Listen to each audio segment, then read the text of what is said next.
Merci d'être avec nous sur Radio J. Bonne matinée, il est 7h06 et comme chaque semaine à 7h06, on retrouve l'avocat Arnaud Klarsfeld pour son billet d'humeur. Bonjour Arnaud. Bonjour. Et merci beaucoup d'être avec nous en studio comme chaque mercredi matin. Et d'abord Arnaud Klarsfeld, vous vouliez nous raconter l'histoire d'un chat israélien. Certains sages affirment que pour connaître la vie, il faut avoir voyagé à travers le savoir, le paysage et les hommes. J'ajouterais qu'il faut aussi avoir eu une relation avec un animal. Ils sont des amis, des frères, des sœurs, des enfants. Dans le Reich, une loi interdisait aux Juifs d'acheter des fleurs et de posséder des animaux. La première fois que je rencontrais Choumi, j'étais soldat à Jérusalem. On dit que les soldats n'ont pas de conscience et ne font qu'obéir aux ordres. C'est un peu vrai. J'ignorais si j'accomplissais le bien, mais je tâchais de causer le moins de mal possible. Au bout d'un an, on m'avait prêté un petit studio dans le centre-ville, et comme la base proche de Bethléem n'était guère éloignée, un soir sur deux, je pouvais dormir chez moi. Le vendredi soir, lorsque retentit le chauffard annonçant l'entrée du Shabbat, Jérusalem est déjà somnolente. Ces rues appartiennent alors aux chats, peuple quadrupède, autochtone, semi-sauvage et de confession indéterminée. Les chats partent alors en promenade, suivis dans une queue-leu indisciplinée de leur minuscule progéniture. Les matous patrouillent leur territoire, le pas assuré, la queue haute et fière, et marquent de leur odeur d'imperceptibles postes frontières. Les chats de Jérusalem sont à part. Ils ont eu à survivre dans un milieu où ils n'étaient pas les bienvenus, mais où on les laisse vivre parce qu'ils ont toujours été là.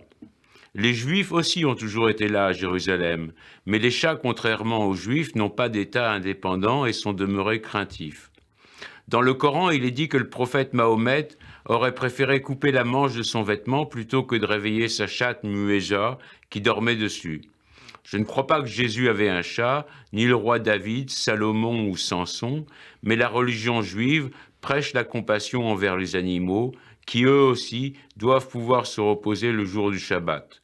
Le Talmud dénie même le droit de posséder un animal à qui on peut le nourrir convenablement. La première fois que j'ai vu Choumi, il habitait dans la cave d'une bâtisse édifiée au début du XXe siècle, dont la façade et la grille donnaient sur un terrain de terre servant de parking. Âgé de quelques semaines, les deux pattes antérieures posées sur la grille, de grands yeux bleus curieux et purs, il attendait sans doute le retour maternel. Je me suis approché en silence, pas après pas. Quand il a pris conscience du danger, il était acculé. Je me suis saisi de lui. Il a miaulé, craché, griffé. Je l'ai entouré d'un t-shirt pour éviter d'avoir les mains en sang et je l'ai pris chez moi, sans vouloir penser ni à sa peine, ni à celle de sa mère. Je lui ai donné du thon ramené du réfectoire à la base. Il a apprécié la nourriture militaire, la mangeant avec avidité. Au milieu de la nuit, il s'est glissé dans mon lit et s'est allongé près de mon visage. 2 semaines passèrent. Nous nous familiarisons l'un à l'autre. Il courait après les boules en papier, les petites souris, prenait le soleil sur le balcon. Et le soir, dès que j'éteignais les lumières, il sautait sur le lit et venait de dormir allongé près de ma tête. On dit que les animaux n'ont pas de conscience, c'est ce qu'on dit. Les religieux le disent. On disait bien que les femmes n'avaient pas d'âme. Les scientifiques écrivent, étudient, expérimentent, mais ne savent pas, ou pas vraiment, ou pas encore. On dit que seuls les hommes sont philosophes. Choumi aussi se posait des questions métaphysiques. D'où vient l'eau qui coule du robinet et où s'écoule-t-elle? Pourquoi l'eau du robinet mouille alors que celle qu'il boit ne mouille pas? Sa frustration à trouver des réponses ne le décourageait pas, et si lui ne comprend pas, peut-être qu'une autre génération y parviendra. J'ai ramené Choumi à Paris avec Malka, ce qui signifie reine en hébreu et en arabe, qui est une chatte noire que j'ai aussi soustrait à la rue pour tenir compagnie à Choumi. Est-elle juive ou palestinienne? Je ne sais pas, elle non plus d'ailleurs, puisqu'elle ne doit pas distinguer entre l'Est et l'Ouest. Là où elle est née, on parlait surtout hébreu. Elle dépendait de la majestueuse poubelle Rehov Shamkan, peu avant Rehov King George, l'artère principale du centre-ville.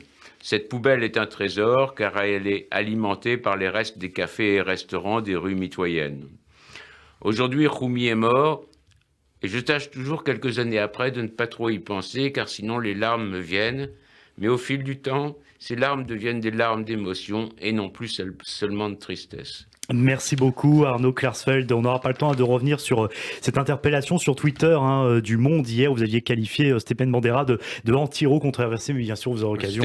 C'était le Monde qui avait qualifié de Bandera de anti-héros controversé, alors que Bandera est un génocidaire de la pire espèce qui a causé la mort de dizaines de milliers de familles juives. Donc ce n'est pas un anti-héros, c'est un génocidaire. Vous avez pu en parler. Merci beaucoup Arnaud Klarsfeld, et effectivement bel hommage aussi à ce chat, ce chat israélien Rumi qui est de là où il est. Merci beaucoup et à la semaine prochaine Arnaud Klarsfeld.